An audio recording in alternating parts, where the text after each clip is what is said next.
ഇപ്പൊ എവിടുന്ന വരുന്നത്? ഞാനിപ്പോ വരുന്ന എന്നെ കെട്ടിച്ചു വിടുന്നത് കോട്ടയത്താണ്. പക്ഷെ ഞാനിപ്പോ വരുന്നത് വാഗതാനത്തുനിന്നാ. വാഗത്താനത്ത് കെട്ടിച്ചു വിട്ടത് കോട്ടയത്ത് നിന്നാണെങ്കിൽ കോട്ടയത്ത് നിന്നല്ലേ വരേണ്ടത്, വാഗത്താനത്ത് നിന്നല്ലല്ലോ. അതിപ്പോ എങ്ങനാ? ഞാൻ എന്റെ ഭർത്താവിന്റെ അനിയനോട് വാഗത്താനത്ത് വാടകയ്ക്കല്ലേ താമസിക്കുന്നേ.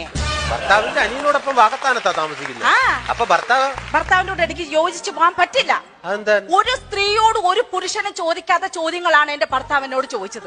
അതും എന്റെ മുഖത്ത് നോക്കി ചോദിച്ചു. അതൊക്കെ ആയിരിക്കും ഇങ്ങനെ ഒരു തീരുമാനം എടുക്കാൻ വേണ്ടിട്ട് ഇവരുടെ പ്രചോദനം തന്നത്.